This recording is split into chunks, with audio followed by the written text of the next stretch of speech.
So with that, I'd like you to please welcome the mayor of Litchfield Park, Mayor Schoaf.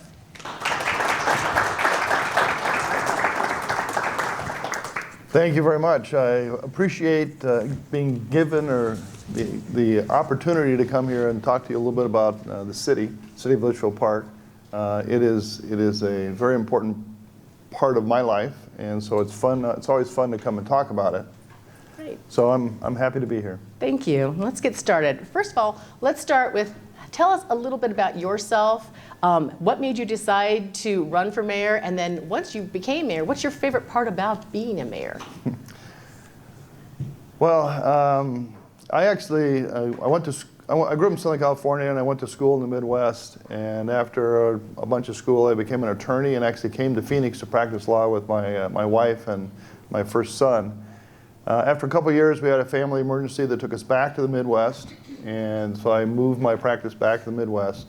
Ended up representing a company that had a manufacturing plant in Goodyear, Arizona.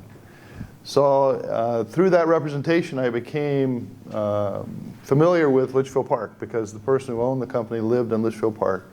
And I thought, what a cool place, literally, to raise a family.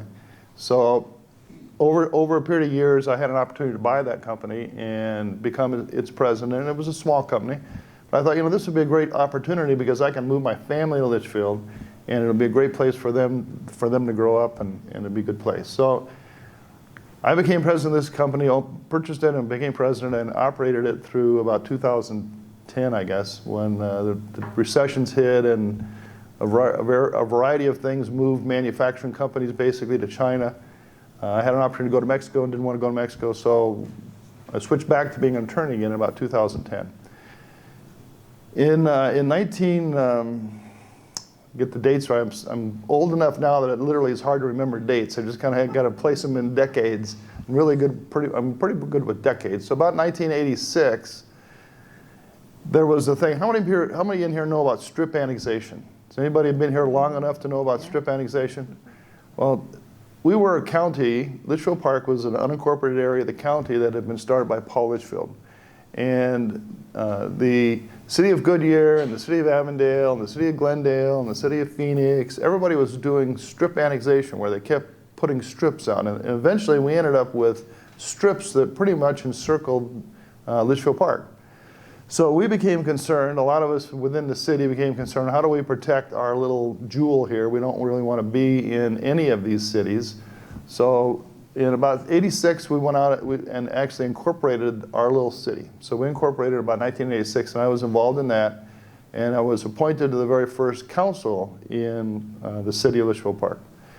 So the council is appointed to start out with when you're a new incorporation. You get appointed by the county supervisor. So there were 7 of us on the council. And for about a year, maybe a little more than a year, we sat down and we actually did all the initial work to create the city. We drafted all the initial ordinances, we set up the budget plan, we tried to figure out how do we make this sustainable. It was an incredibly cool experience to give birth to the city. When I got done with that, I did not run for the first council and said, I've had enough of this, it's been fun in politics, I'm gonna go back to work in my business. And I did for maybe 18 years. So sometime in the early 2000s, the city became embroiled in the issue of fire protection. How should we provide fire protection?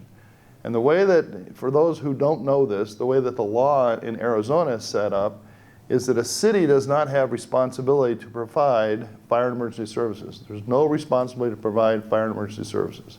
You have to provide police protection, but not fire service. So Litchfield Park had never provided fire service.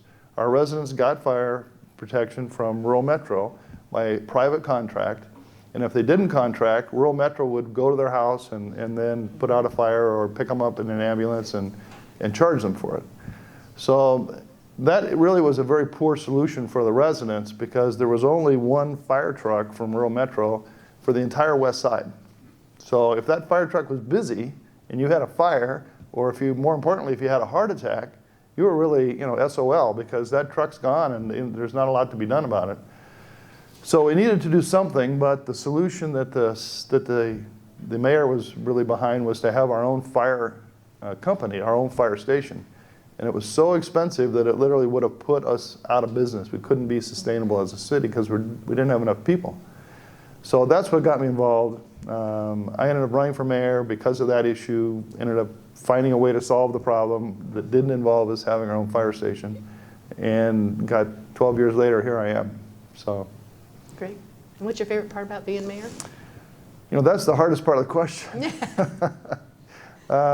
I think the favorite part is actually seeing, in a small city, you have the ability to get an idea or to have a problem and try to have a way to figure out a way to solve that problem, and you can really see the solution.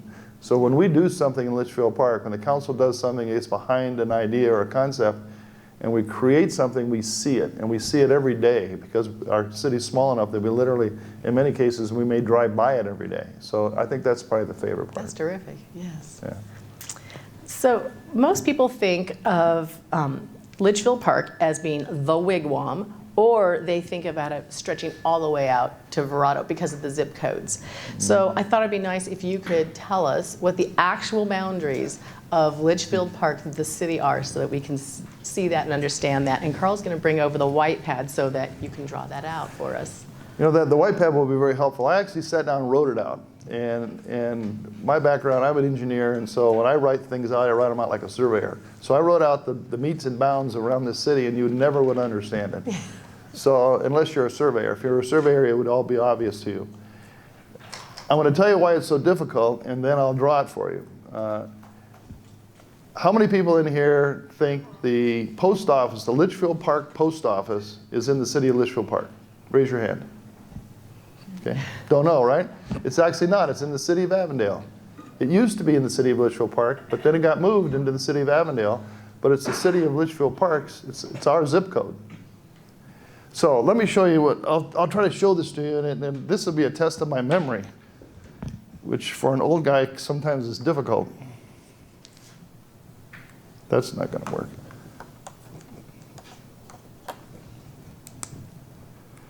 Okay, so we're going to start with, this is Litchfield Road. And it actually has a little turn in it like that, as you know. And this is Dysart. And this is the end of the whiteboard. That's El Mirage. This is Indian School Road. And this is Wigwam. So that's Wigwam Boulevard. This is Indian School.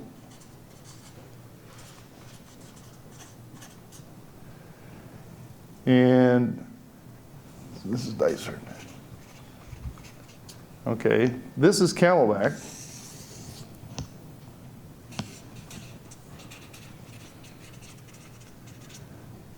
And this is Missouri. Okay. So we'll start on this corner of Missouri and Litchfield Road. Okay, we go over a quarter mile or so and come down to Camelback. We go this way about a quarter mile and come down to Camelback. So we have this little square up north of Camelback that's centered on Litchfield Road that's about a quarter mile either direction. This is La Loma. Everybody knows where the Hill is and where Sun Health has their thing. And this is the New Fries Marketplace. This is Richmond American and Mattamy. Okay? Then we go down here, and we go down this way, and we go this way, and we go down here. This is about Bullard Wash. It's approximately, the dividing line is between would be the greens, the Litchfield Park greens, and then whatever's on the other side. I don't know if it's Mattamy or, it must be Palm Valley, it's on the other side. There's kind of a wash that goes down through here. There's kind of a retention basin, wash area. And down here is Millennium High School. Millennium is in Goodyear, but our property line runs right, our boundary runs right down next to Millennium.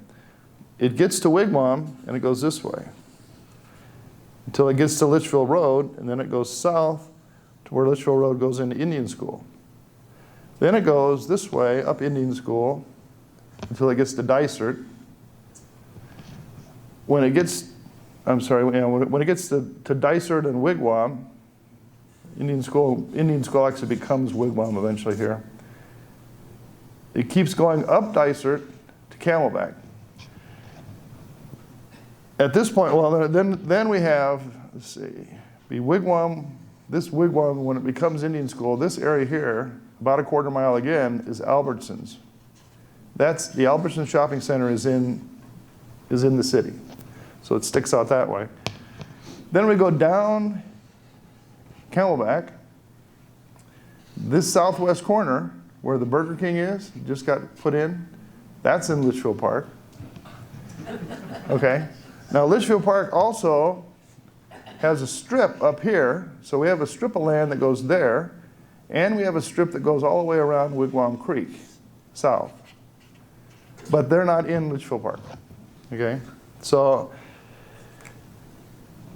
that, trying to describe that obviously is very, very confusing. If you add all this up, it's about 3.5 square miles.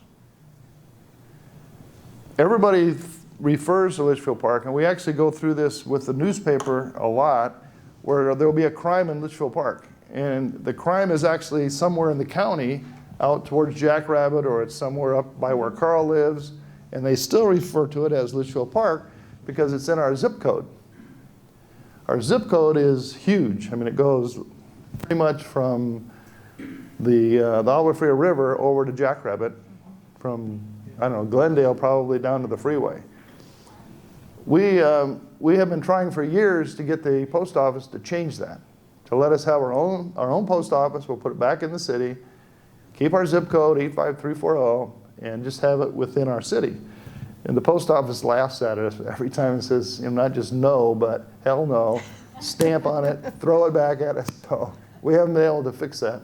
So that's kind of the city right there. Great, thank you.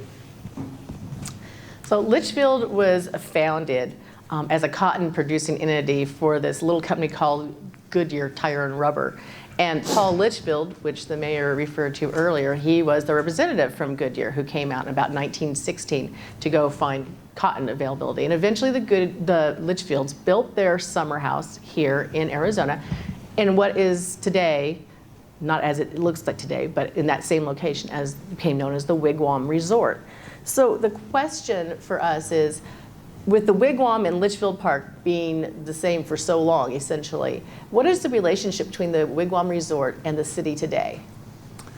We have a very strong, close, symbiotic kind of relationship with the resort. Excuse me. Many of our residents are members of the country club and use the facilities at the resort on an everyday or certainly every week basis, between the golf courts, the tennis courts, the spa, the pools, the restaurants, the bars. I mean, it is a central part of life in Litchfield Park, and it's one of the things that makes Litchfield interesting and a really fun place to live, because we have a tremendous pathway system, and everybody has a golf cart or a bicycle, and so you're able to take your golf cart or your bicycle over to the Wigwam, and enjoy it, and then take it back home. So it's just a very integral part of our community. We also use it for a variety of things that are part of our special events. Special events are very, very central to life in Litchfield Park. We have about a dozen special events a year that are significant. Some of those special events are operated by the Wigwam, or some of them are done in conjunction with the Wigwam, like Oktoberfest is an example, where literally the front lawn of the Wigwam will get filled up with 1,000 people or more, drinking beer and eating brats. Mm-hmm. So that's a joint event between the city and the Wigwam, or the Christmas celebration, where we do a tree lighting celebration. So there's a whole variety of events like that throughout the year that are part of the process between both the city and the resort. So it's a very close relationship. And if you sell homes in that area, you'll notice that some of the new home builders now, as part of their incentives for buyers, are saying, we will give you, when you close on a house here, a 1-year membership to the Wigwam. It's such a part of even selling a house. Even a new home builder is including that. It's a terrific thing. So how is the history of Litchfield Park influenced the city as we see it today? Paul Litchfield was a really, really interesting person. He was a chemist and eventually became president of Goodyear Tire and Rubber Company. And the closest thing you could think of for him today would be somebody like Steve Jobs. He was definitely an entrepreneur. Goodyear, at the time that he became involved in it, was a very small little startup company that obviously became a worldwide tremendous economic power. And he was responsible for a lot of that. So his kind of project, one of the things he was interested in was this concept of what was called a new town. And the concept of it was that you would build a place that you would live, work, and play. That the businesses and the homes and your recreational facilities would all be within walking or biking distance. You'd have a very active pathway system that would link everything together. And residents would look at their town as really the center of everything about their life. Everything would be centered around this town. Their family would, all their activities would be in the town. So Litchfield Park was started as the first village. The way that he looked at it was that within a town you would have a number of villages. And Litchfield Park was the first village within this concept that was going to be built literally between Camelback Road and the freeway and the Agua Fria River and not quite all the way to Jackrabbit. Wow. I'm not sure what, maybe Cerebral. But it was several thousand acres was going to be this town, and it was going to be comprised of all these villages. So, and that actually was still the concept when Litchfield Park was incorporated. It was our goal to build that out, literally to build a number of villages just like Litchfield in that general area. And the thing that prevented us from doing that was strips. At the time, that property was still, it had been owned by Goodyear, but because of some issues, they ended up selling it to Suncor, which was really APS.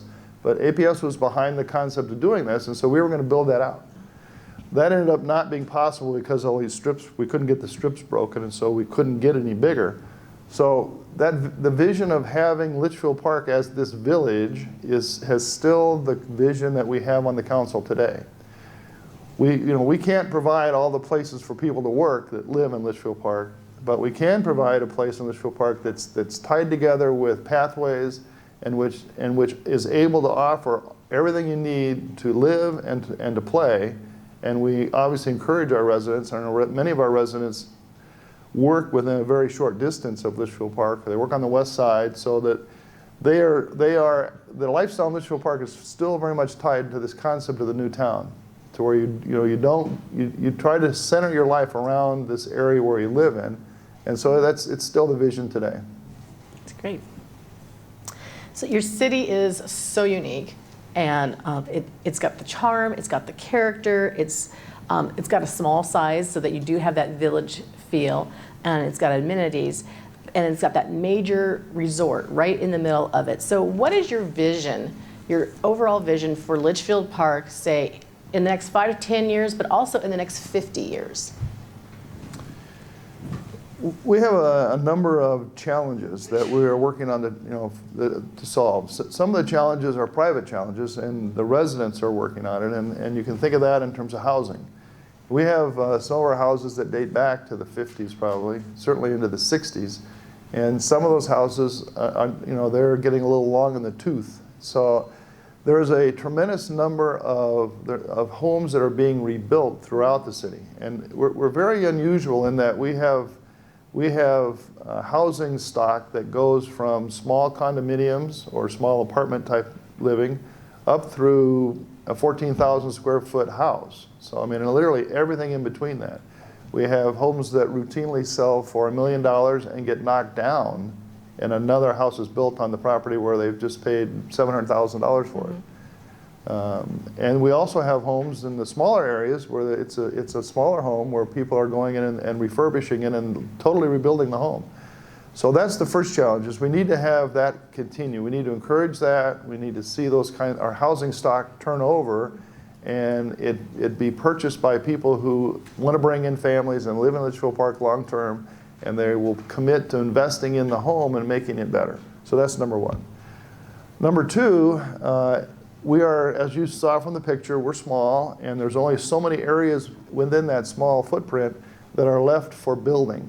We still have a couple of housing developments that are building out. We have some commercial areas that are going to build out, but it is a finite amount of things that are going to be built in Litchfield Park. So the portion of our budget that is based upon construction sales tax is not going to continue 20 years from now. It probably isn't going to continue 10 years from now. So we have to make certain that we make the city financially sustainable by replacing that income stream with something else, which for us is most likely a retail sales tax, because the citizens are very much opposed to having property taxes. So that's challenge number two, is we have to make sure that we guide the build out in a way that generates retail sales tax that will replace that construction sales tax component of our budget. Then the third thing is the hardest part of all, and that is there's a concept in science that says basically everything goes to chaos. And it's a concept that's true in our lives throughout everything we do in our lives. Nothing ever stays the same. If you try to make something stay the same, it's going to die.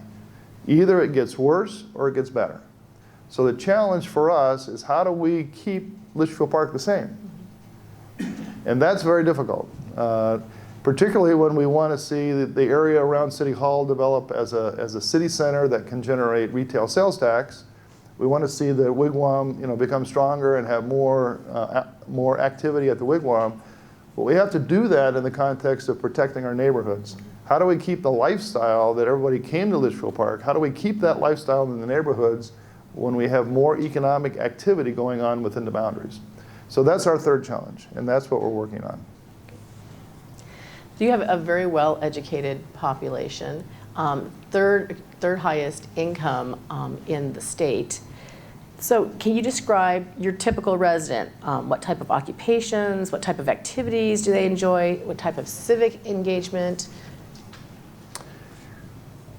Our typical resident is 70 years old, 50 years old, or 30 years old.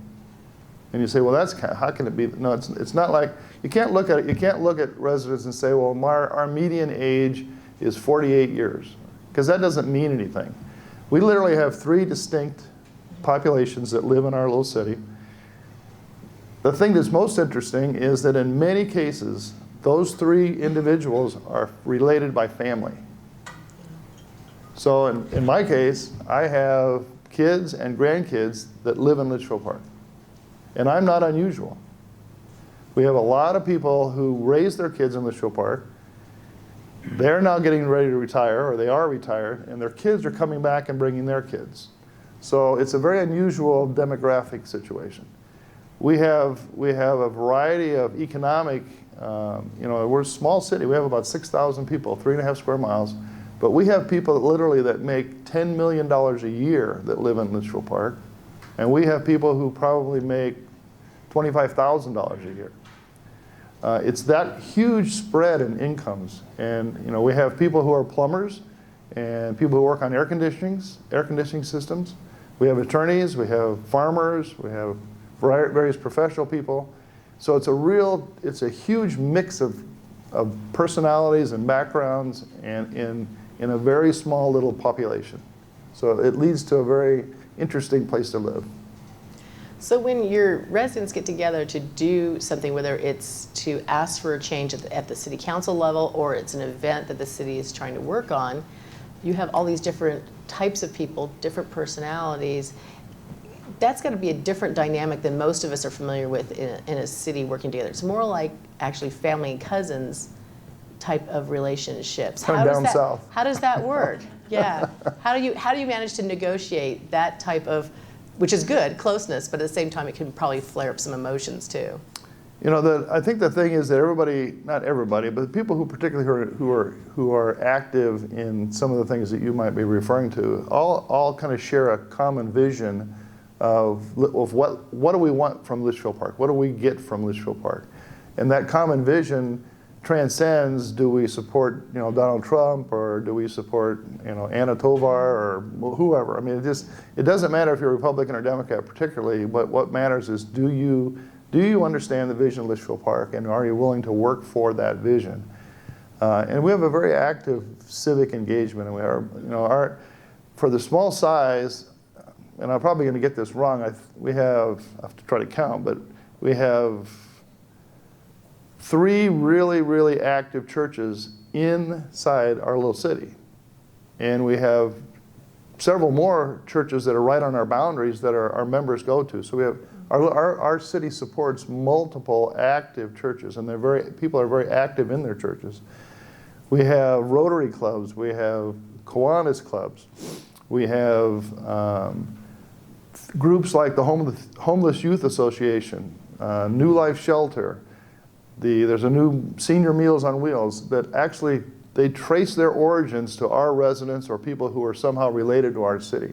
So we're tremendously involved in a variety of civic kinds of activities to help other people. We have a very active membership in the chamber. We have active people are very active in city government.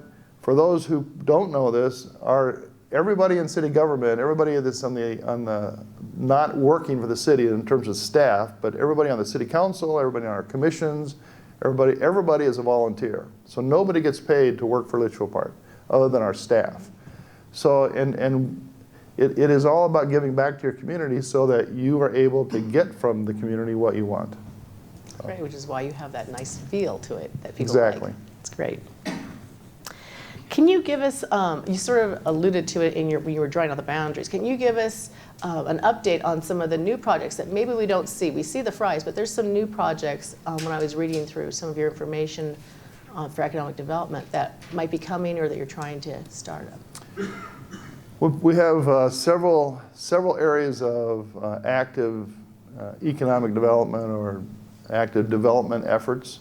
The Fries is a good example of one that's now completed and is up and is operational. An interesting part of Fries that just might, I'd say might be interesting to all of you. The development company that came in to do Fries came in and said, we want, that parcel was originally 40 acres and it was zoned commercial. And they said, we'll come in and we'll build this Fries marketplace, but we only want 25 acres. We can't do 40 acres. So you got to have, the other 15 acres has to go to residential so that, because we don't want vacant land on the other side, on the other side of our Fries store. We want homes there because we can't use it for commercial. So we went kicking and screaming down that path because we didn't want to convert all of that other 15 acres to residential because residential costs us money and commercial makes us money. So, but we eventually did because we thought Fries was such a unique opportunity for us and such a unique store and we'd be such a tremendous generator of sales tax. So we said, okay, fine. And so we changed it to about 25 acres for commercial and the rest residential. And the residential got started and got sold. And by the time the developer got it all planned out in terms of all the pads were sold immediately. And so they said, we really screwed up because we could have made this 10 more acres easily, 5 more acres easily, and sold it all out immediately, and we should have done that. Mm-hmm. So there's tremendous, what I'm saying to you is that if you look at the demographics of the area and when developers look at it and they say, well, where will these businesses want to go? And they say, well, there's got to be so many bodies within a mile or 2.5 miles or 5 miles. And they draw these circles and they look at demographics, how many people live here, how many people work here.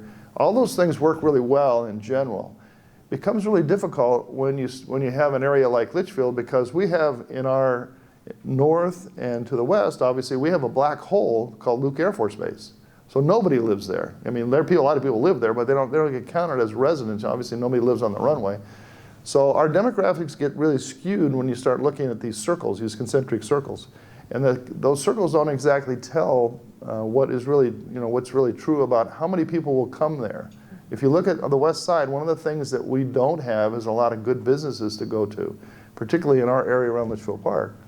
So when you get away from the freeway, you start having a tremendous amount of people who will go to things like a Fry's or an Ace Hardware store or Payway or Starbucks because there's nothing near them. So they'll drive a little bit further to get there.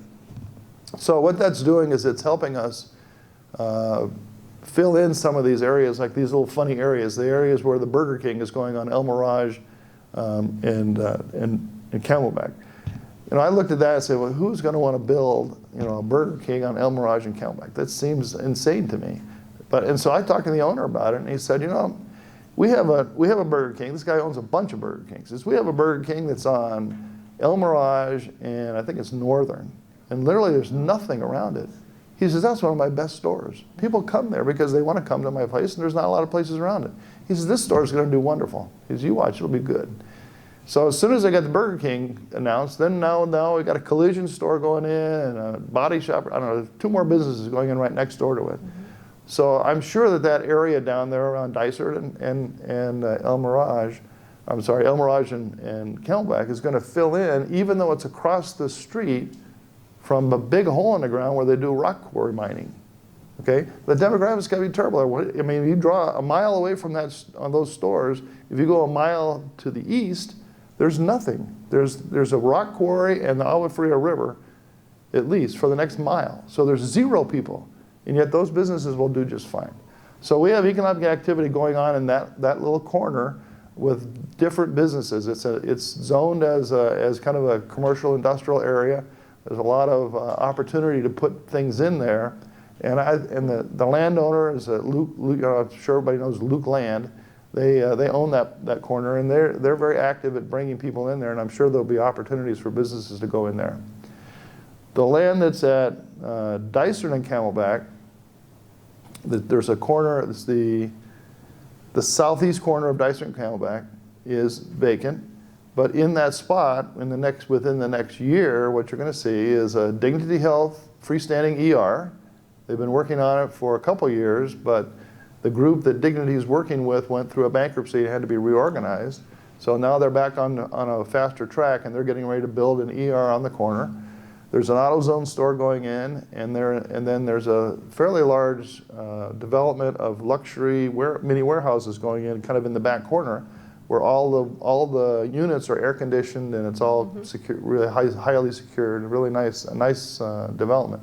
So again, that parcel now, it's, I don't know, 15, 16 acres, maybe 17 acres, and probably half of it is now committed to uses, and the other half will be, it's available. There are pads going in there, so there'll be activity. You see a lot of activity, I think, on Dysart and Camelback. And then in the downtown area. Wave your hands. Well, let's see. There you go. Thank you. I know this is boring, but I didn't think I'd put everybody to sleep like that. No, it's not boring. They're captivated. So the central area for us in terms of what we're working on at the city is the area around City Hall. So Wigwam Boulevard and Litchfield Road, the area that's on the east side of Litchfield Road, all of that land used to be owned by, and it's been a couple different landowners, but it kind of traces its ownership back to the Wigwam, and eventually from the Wigwam to Cabuto, and so the city, that land is obviously crucial to the city. You know, we do not want to see Burger Kings going into that property, or a CVS, or any of those kinds of businesses. So it's a very difficult problem for a city when, you know, we have a vision for what we would like to see there, but we have to have a landowner who has the same vision, or it becomes a real problem. I mean, number one, philosophically, I don't support the idea of governments taking over private property.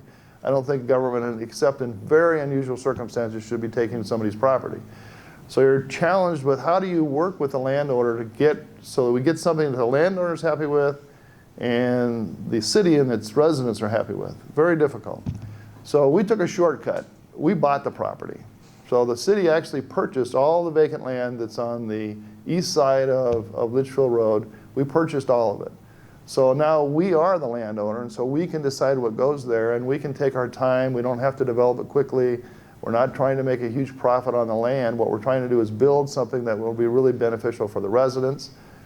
We talked earlier about sales tax. We want it to be able to generate sales tax for us, so it makes it sustainable. But we don't need that to happen tomorrow. So we're planning that area now. That's, again, it's Wigwam and Litchfield Road to the north and east. We're planning all that area, and there will be a variety of local kinds of businesses go in there in terms of restaurants. Arizona chain restaurants possibly.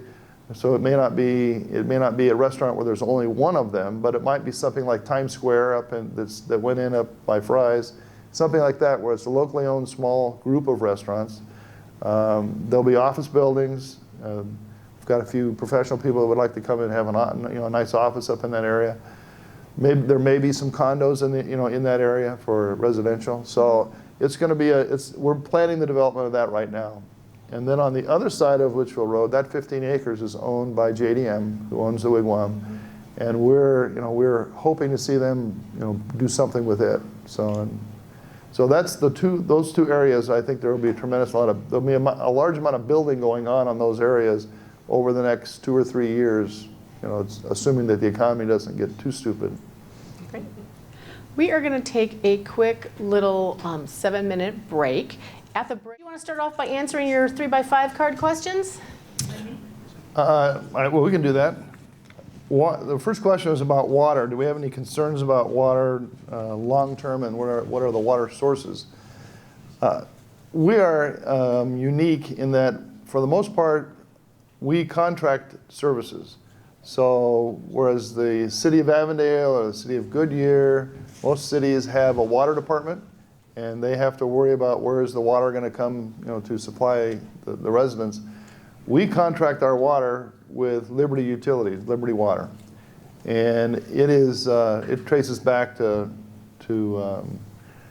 Goodyear basically. And when they originally started developing this area, they set up a private water company. So we have a private water company, and that water company deals with the issues of water for us. We have the good fortune of Liberty having a tremendous source of groundwater that has been very consistent over the years, and it does not appear to be any kind of an issue for us long term. Fortunately, water tends to flow from the north to the southwest, so it flows right through the aquifers that feed Litchfield Park, and we're in very good shape for water. So we don't have long-term concerns for it as a city. We have the same concerns that every resident in Arizona has concerning water long-term for our state. One of the unfortunate things is that as a state, we don't always have the best policies that end up being set for our state, and sometimes that's related to the fact that we don't have the best people who are working in government for our state. So we have a tremendous problem with water coming up across the entire state. Obviously we're getting less rain, and that's the prediction is that this year the systems of lakes and dams that's across the west, so more than just Arizona, but include California and Nevada and Utah and New Mexico, Colorado to some extent. The prediction is that mid-September of this year, that system will be at only 50% full, which is the lowest it's ever been in the history of that whole system. So if this drought continues and that system continues to be drained of the water that's in that part of our water system, it's going to lead to tremendous problems for everybody across the West. So it is a problem that we're all going to have to deal with. We're going to deal with it in different ways. And so while we as a city are not particularly concerned about will our residents have water, we are concerned that will Arizona have the water it needs. We have, again, a lot of places in Arizona where the groundwater they depend on groundwater, and groundwater is going down at a tremendous rate. We have areas in Arizona where in the Maricopa area, we're all governed by a very active water management law that prevents certain uses of groundwater, prevents drilling new wells to take more groundwater. It's an active management area is what they call it. But if you go up to an area like Kingman isn't part of that system. So the developments going on around Kingman, literally, they're having trouble finding water. They can't drill deep enough almost to get water. So it's a problem that's going to be hitting us, and we're going to hear more and more about it as we go forward.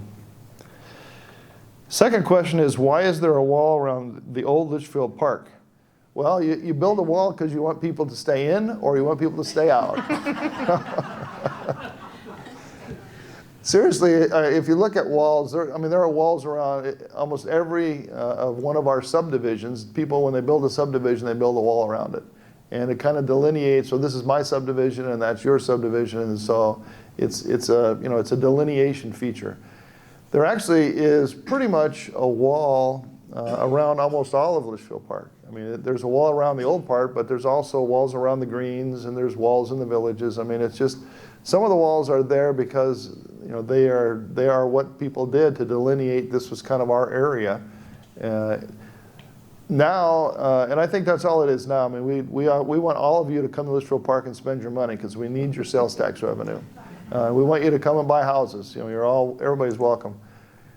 But there is a psychological thing about the wall around the old part of Litchfield Park, because we refer to it as being, you live in the wall, inside the wall.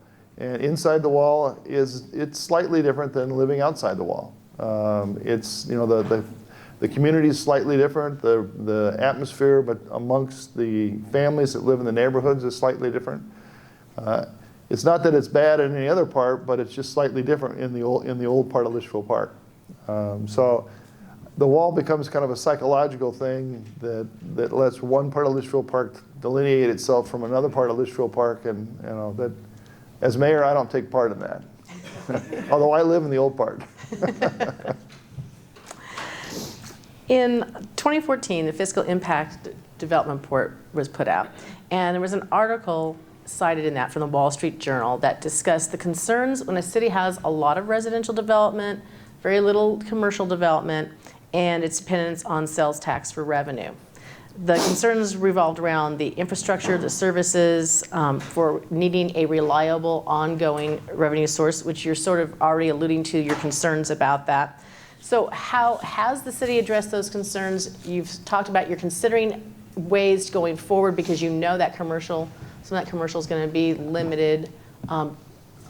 What ideas have been floated, or are you thinking about, or when you think about that question, what is that report? Well, I'm very active in a group called the Maricopa Association of Governments, MAG.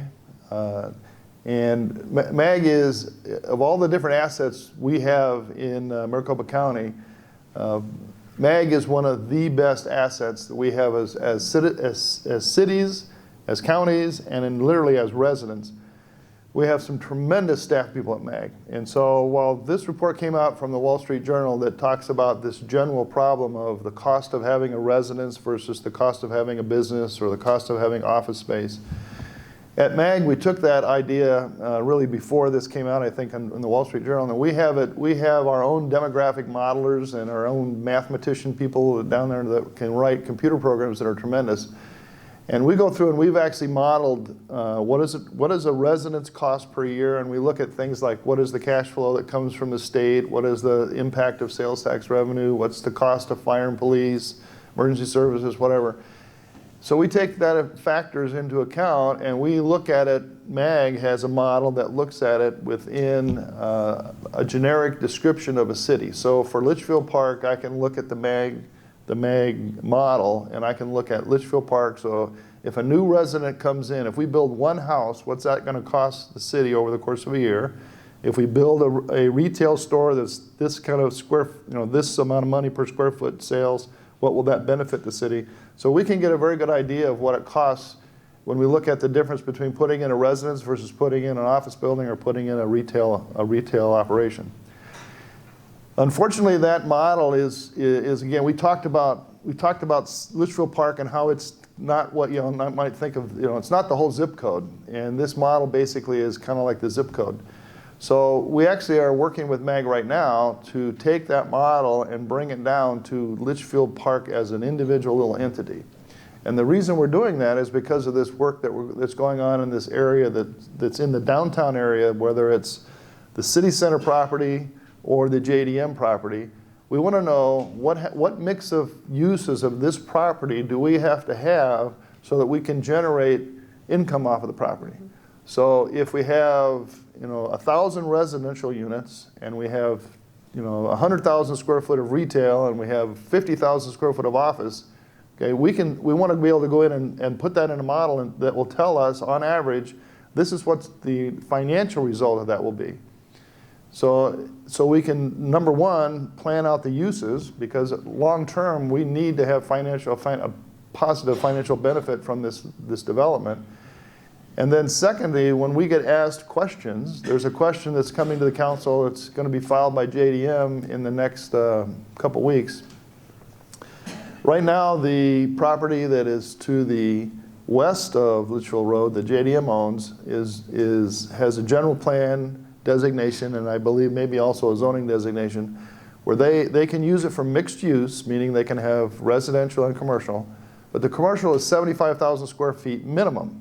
Okay, so you have to have at least 75,000 square feet before you can do any residential there. Those numbers were put together based on the MAG model so that we would make sure that that property would be, at worst, it would sustain itself, but at best, it would actually provide some benefit to the city. Well, JDM wants to change that now to 10,000 square foot is what we've been told, 10,000 square feet of commercial.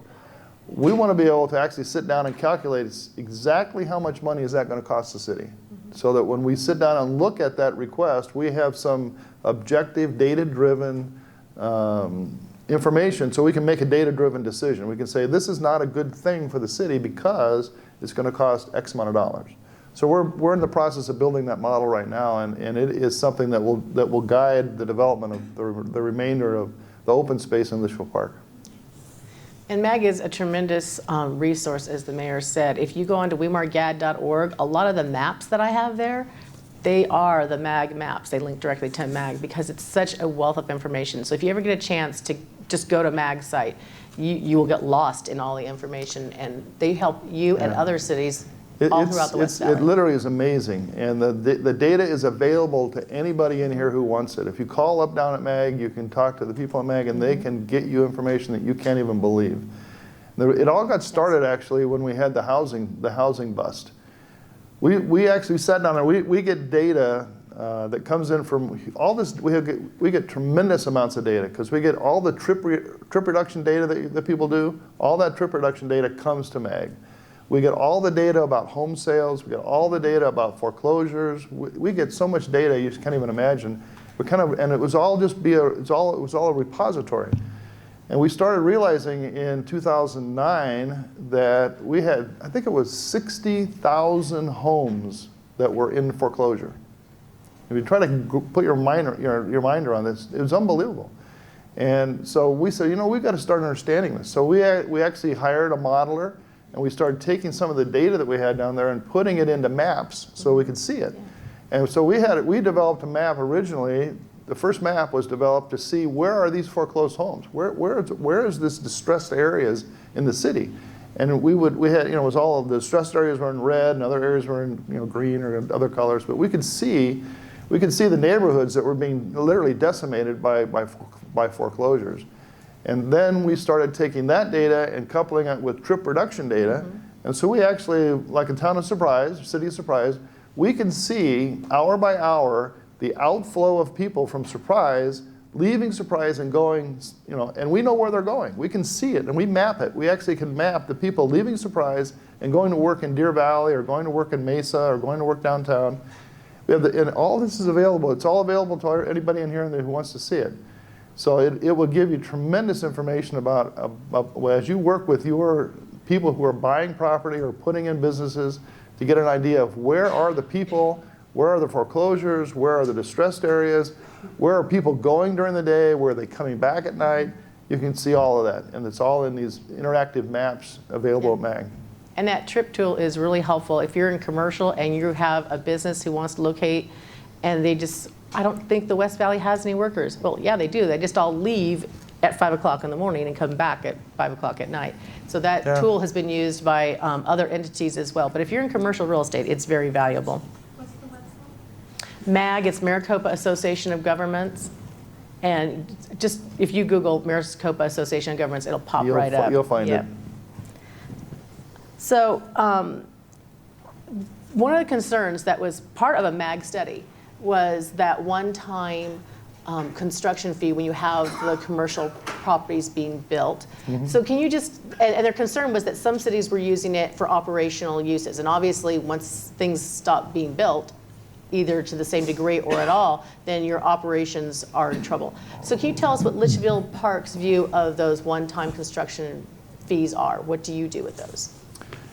And we track our budget very closely. I mean, literally every month. And we look at what's our operating expenses, what's our capital expenses, what's our income from things that are renewable, that are not construction related, and what's construction sales tax. So we look at it every month. We don't spend construction sales tax dollars on operations. We spend construction sales tax dollars on things like buying the city property downtown. We spend it on major capital improvements that are going to last, 10 or 20 or 30 years. So if it's a significant road project, we just rebuilt the wall around about 30% of our lake. So we spent a huge amount of money on that. So those kinds of funds are things that fund that kind of activity. Our construction sales tax dollars where we know that they're going to go away. And obviously we're working to replace them long term. So we're very aware of the problem, and it's something that it will not negatively impact us unless we can't replace them. Okay. So we've looked at the commercial projects that are outside of the old Litchfield Park, and the mayor has given us some idea about those projects and some of the revenue. Are there any other additional revenue sources that you're looking at, or ones that you were able to mention so far on the commercial side of the fence? No, there's really only one other area that is going to get developed, significant area that's going to get developed inside the city, and that's La Loma, and it's owned by Sun Health. And we don't know, and I don't think Sun Health knows what they're going to be able to do, what they're going to do with that property. The property was originally given to Sun Health by the Denny family, who was the descendants of Paul Litchfield, and it is restricted to be used in a way that benefits the public. So Sun Health's original concept was to put into that property a larger retirement community. I think they're called CCRCs, community something, I don't know, where it's like a living environment where you can go from independent living to assisted living to nursing homes, and you kind of spend the last 20 years of your life or so in these kinds of communities. That was one of their original concepts. I think they're having some difficulties because we have so many independent/assisted living facilities that have now been built in the Southwest Valley, that the need for those, I think, has become less. And then you also have residents. The trouble, a lot of the people who would normally, you'd think, well, these would be a feeder for that kind of living environment. So you've got the Pebble Creeks and you got Litchfield Park. There's some movement that goes from Litchfield Park or Pebble Creek up to La Loma, but it isn't for independent living necessarily. If you live independently, then you tend to stay in Litchfield Park or maybe Pebble Creek because you have your friends there, your family's there, you have activities there, and you don't need to go to La Loma type of deal. But when you need an assisted living, then some people go up there for assisted living, but it's a small number in relationship to how many assisted living opportunities there are across across Goodyear and Litchfield and to some extent Avondale now. Right. So I think competitively they're having problems. So I don't know what they're going to do with that property. It may very well get developed totally differently than what the original concept was, but it will take some time because it's going to have to go back to the family. Wave your arms. Thank you. You have to go back to the family to get the family to buy in to whatever use is going to be made to it. So as a sort of additional adjunct to that, a lot of cities will put out surveys to their residents every few years, and it'll say what type of business would you like us to bring into the city? Do you do anything like that with your residents, or do your residents just come in and say, hey, here's what we'd like to see, and you sort of get a feel for it, or how do you figure out what maybe the residents are thinking? Yeah, we have some residents that come in every day and talk to us. You'd be surprised. I bet, yeah. So we know what they're thinking. Probably our what happens the way we do it. We don't do a lot of surveys, But what we do is for the downtown area in this development effort is we're having a large number of public meetings. Okay. And so we get people who are interested. We send out all kinds of notices, and people who are interested will come and they tell us what they want. So, and we only have 6,000 total people, and we'll end up with at a meeting like that, we'll end up with 100 to 150 people who live in the community, and they come in and we had an initial visioning session for this downtown area. So we had some different drawings and some pieces of it. Say, well, do you like this piece, or do you like that, or do you like this concept? And we gave people like red stickers and blue stickers and green stickers. It was pretty obvious what they wanted. Wow, that's great. It was interesting. Yeah. So, and we're continuing that process. So people have input into that in terms of what kinds of businesses would you like. Then the other side of the coin is now we have to go out and attract those kinds of businesses, and that's the more difficult part a lot of times. Yeah, which sort of brings us to the next follow-up question was, how do you go out and find the businesses to bring in? You don't have some of the staffs that other cities have, so that means that there's probably a different methodology for you to go out and do that. What we're doing there's different ways when you have land like we have downtown. There's different ways to go about trying to figure out, well, what are we going to build on the land.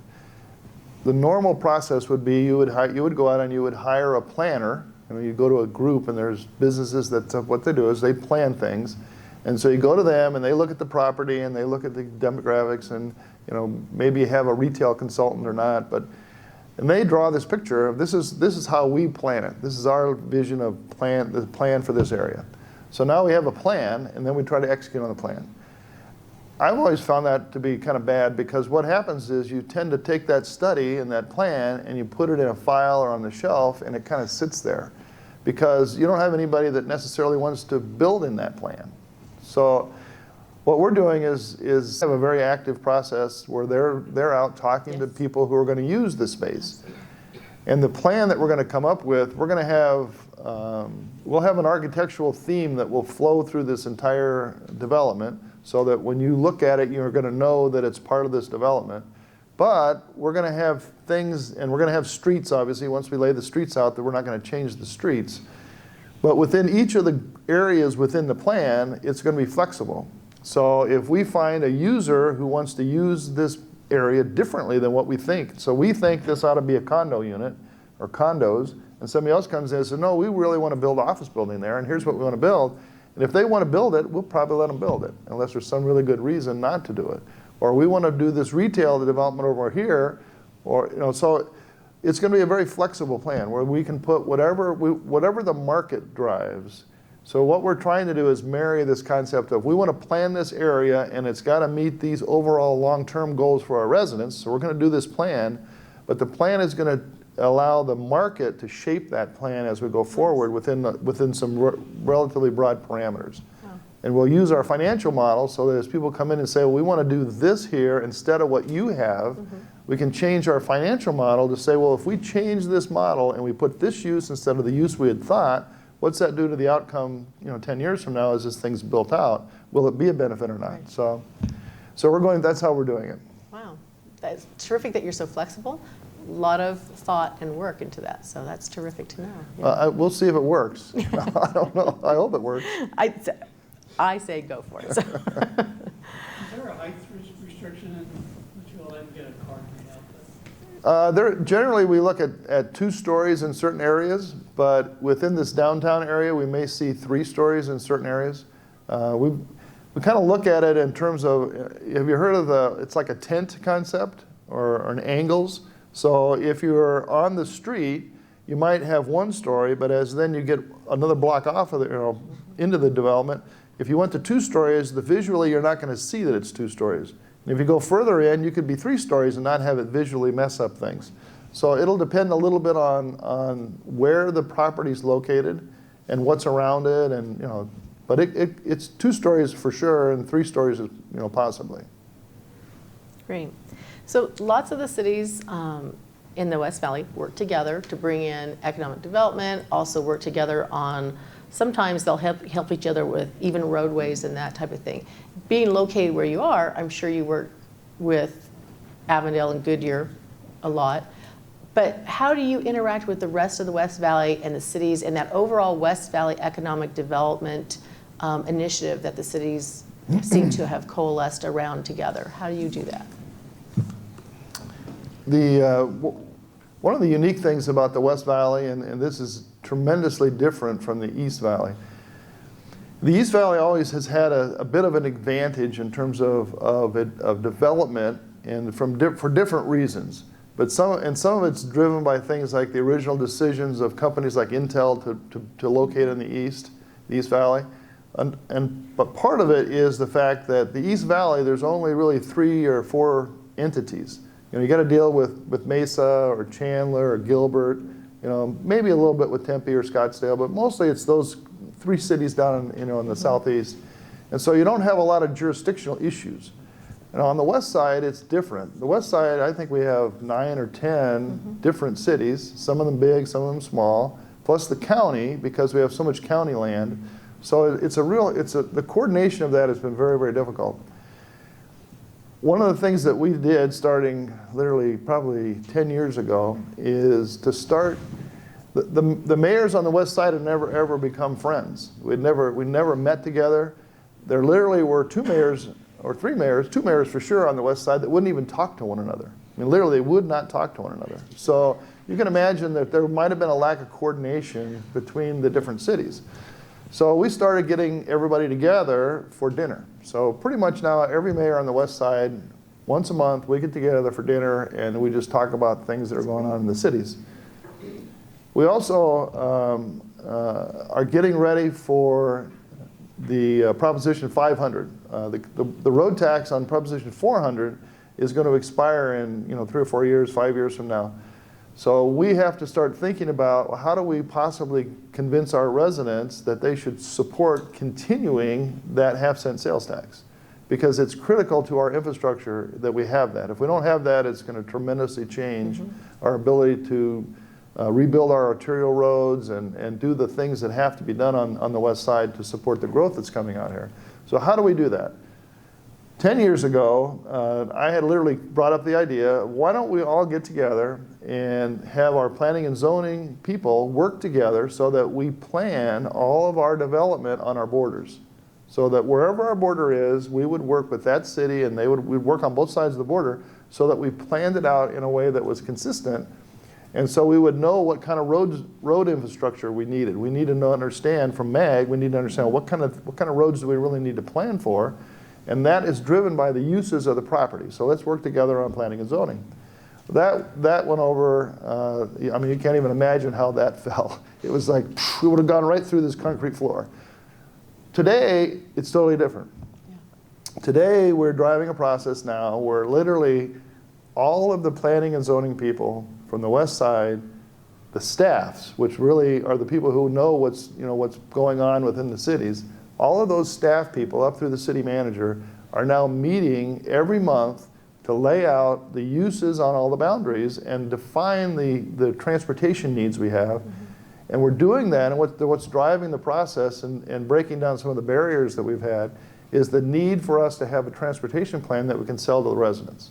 So if we have a plan where we know that we're going to build this arterial road, or we're going to support this freeway project, or whatever, or this bus system, or you can think all the transportation needs, we will be able to go to our residents and talk to them about it, and talk about it across boundaries now. And so that's going to it's driving this planning, which is the first part of having a coordinated economic development effort. So we're growing into this. Yeah. If you're interested in seeing some of the highways in particular that sales tax is scheduled to fund, if you go to WeMARGAD.org, I have a map of that, so you can see Highway 30, where's that going to run? I-11, where's that going to run? Some of the other things. And then I was just in a meeting yesterday talking about this very thing where the cities need to be able to maintain the streets, and a certain amount of that funding comes from this sales tax. So as we go forward, you're going to see the new proposition pop up on your ballot in a couple of years maybe even next year, because they're trying to get out in front of it. Let's extend it before we end it. So you'll be seeing that coming up. And in the legislature, those HERF funds have been swept year after year. And that has affected cities, it's affected highways, it's affected county roads, it's affected everybody. So one of the things you're going to see in the legislature coming up in the next legislative session is a large amount of attention put towards how do we make sure that transportation funding remains transportation funding, and we don't keep sweeping it and then putting cities and counties and the state behind the 8 ball while we still need the infrastructure to maintain or create. So look for those issues coming up, and I'll keep updating you as I know more about it. Certainly as your city comes across things, if there's things you think that our members should know, please let me know, and we will post it so that people can read about it, know about it. We'd be delighted to do that for you. So with that, we have a few more minutes. Let's try and get a couple more questions in. One of the things I'm interested in knowing, what do you think the sort of largest issue, biggest issue of concern for you is for Litchfield Park as you look at it? It can be either today's terms or it can be in future terms or both. Our central issue is development of our downtown. I mean, without a doubt, that is the most critical thing we have today, and you know, it's going to continue for the next 5 years, 10 years. It is not a situation we can resolve today. We can't fix it today. Can't finish it today. It's, if we finish it, it'll be out many years in the future.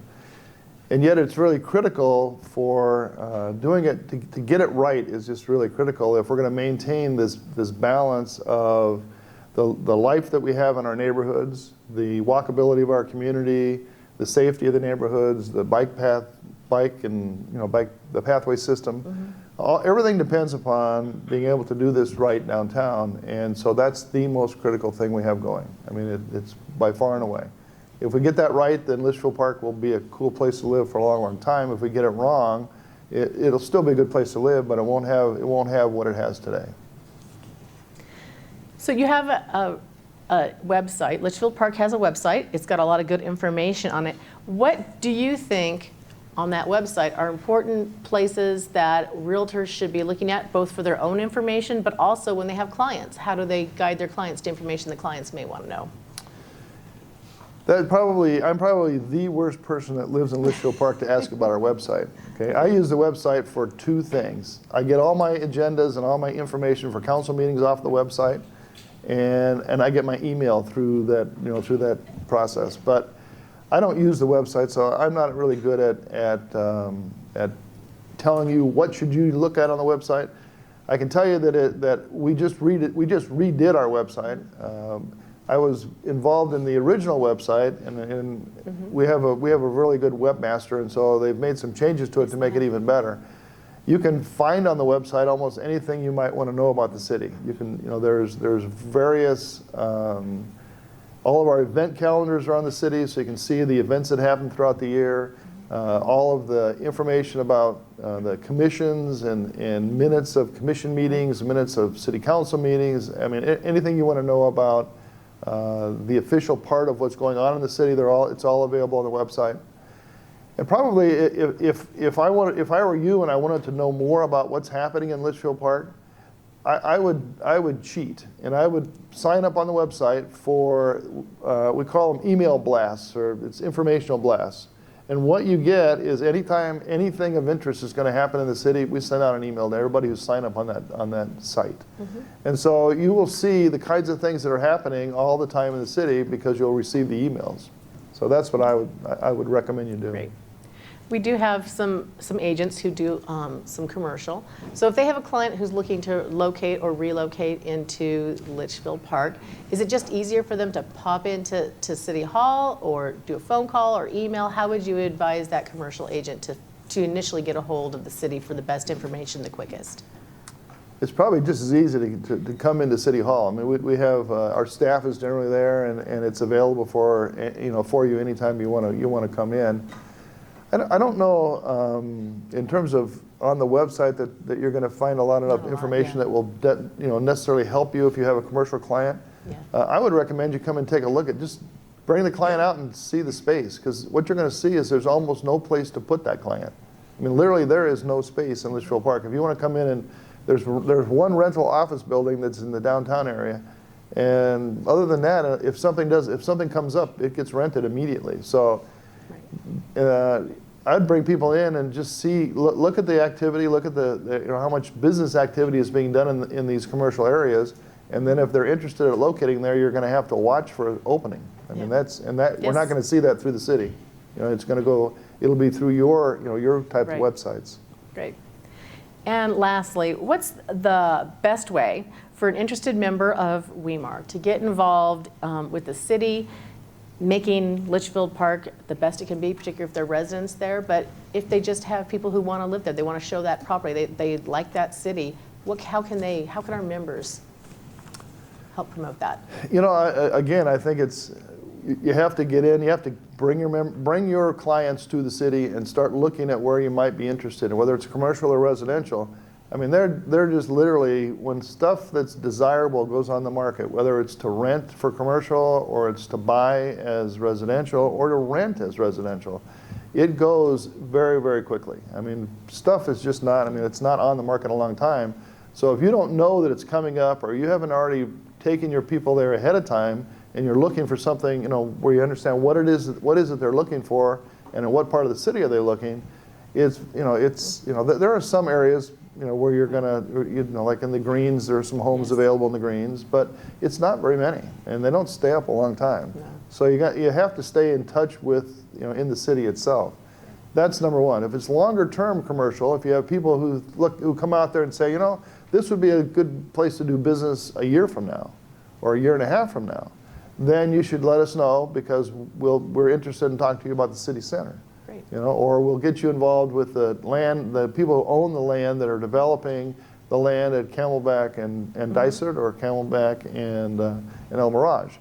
So those are, if you have customers or clients that are interested in those, you really need to get a hold of us so that we can start having you talk to the right people, because all that's in the process of being planned. Terrific. All right. Thank you.